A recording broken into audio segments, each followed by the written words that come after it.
वज़ीर-ए-आज़म शहबाज शरीफ साहब से मौलाना फजल रहमान साहब की टेलीफोनिक कन्वर्सेशन हो सकता है कि मुलाकात भी हो जाए, क्योंकि आज मौलाना फजल रहमान साहब सक्खर से इस्लामाबाद के लिए निकल चुके हैं। बहुत अहम मुलाकात है।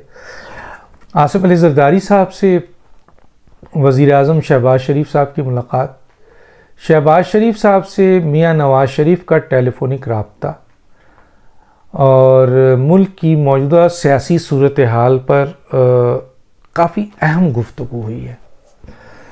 और अच्छी बात यह है कि जी तमाम के तमाम सियासी कायदीन एक पेज पे हैं, और चाहे वो फ़ैसला आर्मी चीफ की अपने अपॉइंटमेंट से हो, चाहे वो फ़ैसला लॉन्ग मार्च से निमटने का हो, चाहे वो फ़ैसला इमरान ख़ान के ख़िलाफ़ जो मुख्तलिफ़ केसेस सामने आ गए उनके ऊपर एक्शन लेने का हो।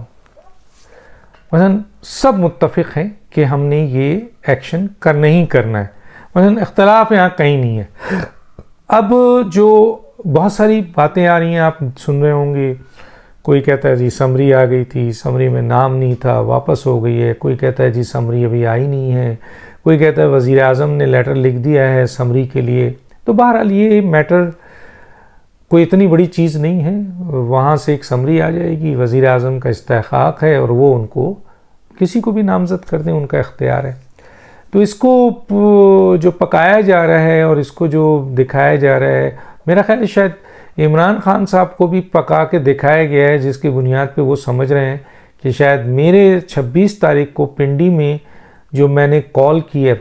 अच्छा, मैं आज आपको एक बात बता दूं, क्योंकि मुसलसल इमरान ख़ान साहब लॉन्ग मार्च में 7 दिन खुद जब खड़े रहे तो आवाम की अदम शमूलियत थी, और फिर जब इन्होंने लॉन्ग मार्च के दौरान जब हमला हुआ और उस हमदर्दी का फ़ायदा उठाकर इन्होंने कॉल दी पूरे मुल्क की हड़ताल, तो वो भी नाकाम हुई।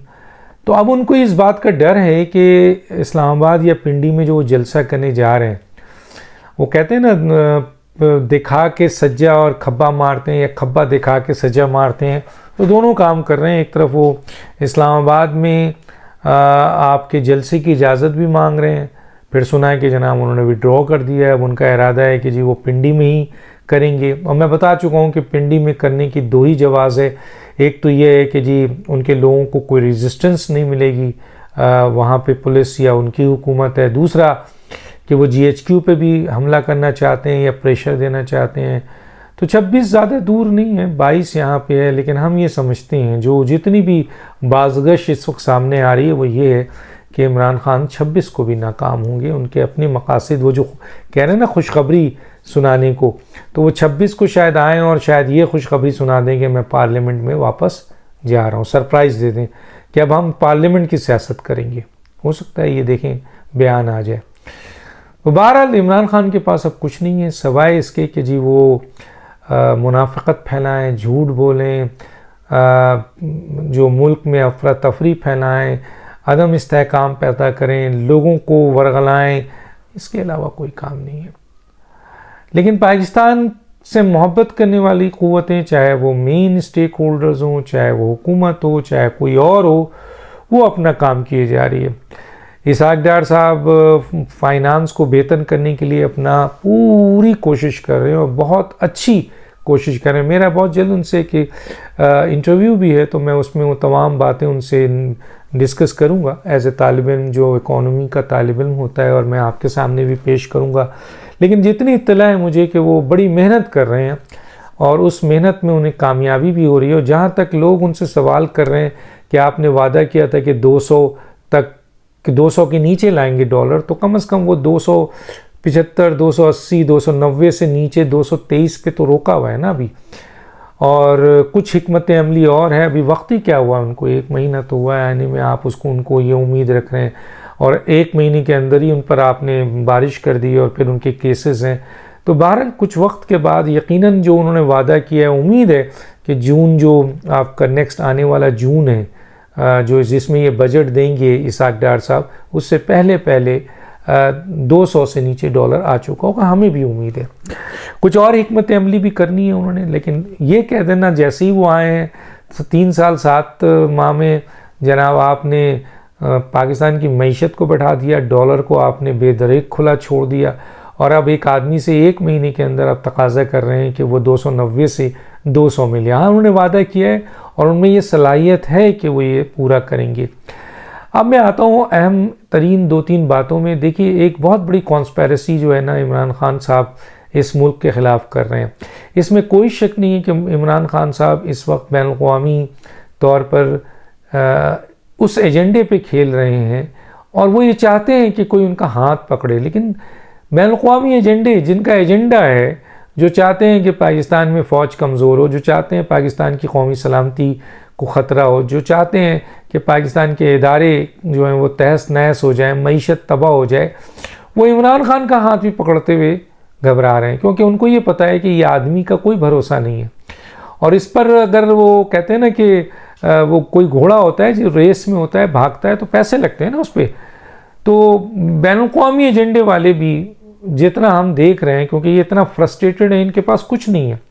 इनकी फ्रस्ट्रेशन का हाल ये देखिए कि इनको पता है कि अब आवाम इनको सपोर्ट करने को तैयार नहीं है, आवाम अब इनके साथ नहीं है। मैं आपको आने वाले वक्त में, जैसे मैंने कहा कि जी ये सरप्राइज़ ये दे देंगे कि मैं पार्लियामेंट में जा रहा हूँ जी, इलेक्शन में, अगले साल इलेक्शन होगा उसमें, तो इनको भी अंदाज़ा हो चुका है कि अवामी तौर पर उनकी वो पोजीशन नहीं है। बहरहाल ये एक जो एजेंडा है, उस एजेंडे को पूरा करने के लिए वो अपनी हर मुमकिन कोशिश कर रहे हैं ताकि बैन अवी दुनिया, बैन अवी ताकतें उनका हाथ पकड़ ले, कम से कम उसी ताकत की बुनियाद पर वो पाकिस्तान में इक़्तिदार को हासिल कर सकें, जो कि उसमें भी उनको नाकामी हो रही है।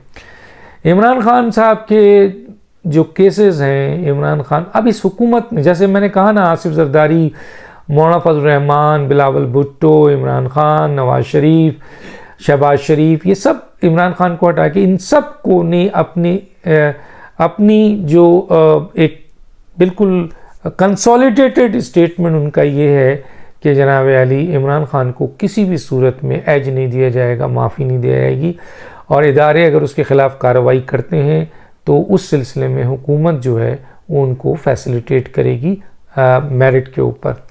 Imran Khan foreign funding case के बारे में भी बात हुई है कि foreign funding case Imran Khan का फौरी तौर पर FIA को कहा जाए, बहुत कुछ कर चुके हैं, काफ़ी दिन हो गए ताकि वो सबमिट करे, ऑलरेडी अप्रूवल मौजूद है आपके काबीना से, डिक्लेरेशन होगी, 15 दिन के अंदर ये पार्टी बैन करने के लिए इनको देना पड़ेगा। आरिफ अलवी के हवाले से भी डिस्कशन का हिस्सा रहा है, और आरिफ अलवी को इम्पीचमेंट के लिए लाने में मेरा ख्याल है कुछ और जो आपके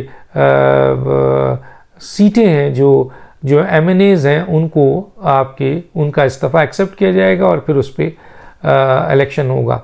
होता ये है कि हर जगह पे इमरान खान खड़े हो जाते हैं। बहरहाल 2-2 करके इमरान खान अपनी अक्सरियत को तो खो रहे हैं ना, तो हुकूमत ने कहा है कि जी 2-2, 3-3 करके भी अगर वो टारगेट हमारा 2/3 मेजॉरिटी पूरी होती है तो हम 1 मिनट के अंदर इनको भेज दें। दूसरी चीज़, एक और चीज़ डिस्कस हुई है जिसके लिए ऑलरेडी एक कमेटी बनी हुई है कि आइन शिकनी में 5 आदमी हैं, law minister Fawad Chaudhry, deputy speaker आपके स्पीकर, इमरान खान वज़ीर आज़म और सदर। तो इसको ऑलरेडी अप्रूव्ड है, फेडरल गवर्नमेंट इसको इनिशिएट करे। इसके ऊपर जो कमेटी बनाई गई थी उससे सिफारिशात मांग ली गई हैं। अच्छा, FIA से जो कि इन्वेस्टिगेट कर रही है इलेक्शन कमीशन के फैसले के बाद फॉरेन फंडिंग में, उससे सिफारिशात मांग ली गई हैं।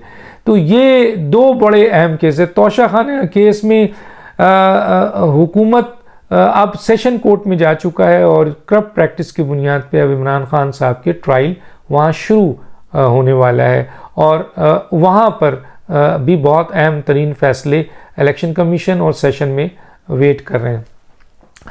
अब कुछ लोग जो हैं वो ये तासुर दे रहे हैं कि जनाब हम जो हैं वो सुप्रीम कोर्ट में चले जाएंगे अपॉइंटमेंट के हवाले से। देखें, अपॉइंटमेंट में आप सुप्रीम कोर्ट जाएं और वो उससे जोड़ रहे हैं जो कि आर्मी चीफ की एक्सटेंशन के हवाले से, तो मैं यहाँ पे भी राय दे दूं कि आर्मी चीफ की एक्सटेंशन पे जो सवाल उठा था, सुप्रीम कोर्ट ने उठाया था, वो जायज़ था, क्योंकि क्लियर नहीं था। ना कॉन्स्टिट्यूशन में 243 में कोई क्लियर है, ना आपके आर्मी एक्ट में क्लियर था कि एक्सटेंशन कैसे दी जाए। तो पहले सिर्फ प्राइम मिनिस्टर एक्सटेंशन दे देते थे और ये एक एसओपी बना हुआ था और ये होता रहा।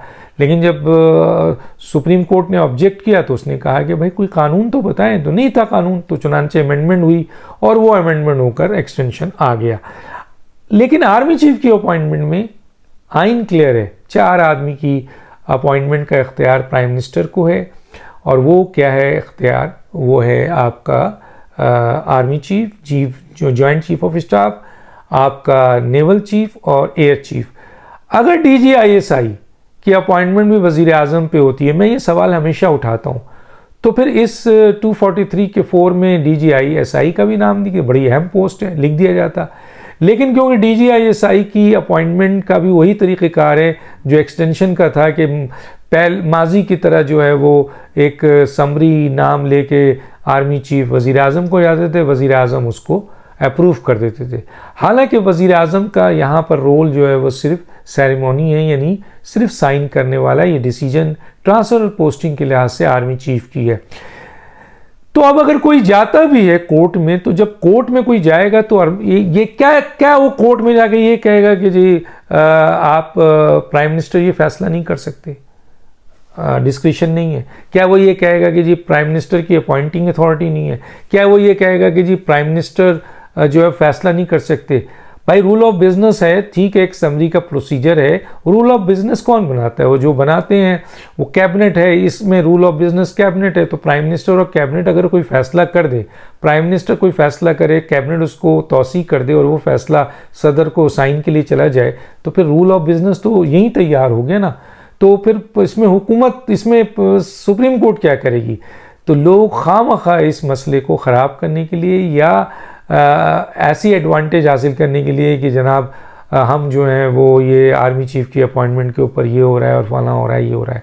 आर्मी चीफ की अपॉइंटमेंट पे मेरा ख्याल है कोई डेडलॉक नहीं है। वहाँ से नाम आ जाएंगे सीनियर मोस्ट लोगों का, जो हाजिर सर्विस हैं अभी, तो उनका नाम आ जाएगा। कल समरी आती है तो कल तक जो हाजिर सर्विस है वो आएंगे।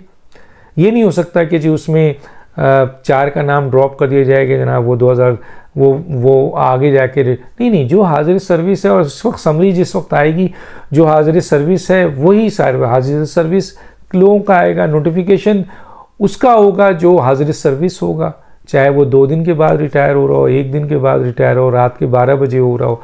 अभी अगर नोटिफाई हो गया तो ये देखना पड़ेगा कि समरी जो ये देखना पड़ेगा कि वो हाजिर सर्विस है या नहीं है।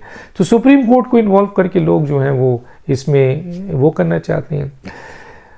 फरागूगी और जनाब शहजाद अकबर को वापस लाने के लिए 29 नवंबर के बाद फरागूगी और शहजाद अकबर को पाकिस्तान में मांग लिया गया है हर सूरत में। तो देखिए क्या फैसला होता है। डॉक्टर दानिश को याद दीजिए। अल्लाह हाफिज़।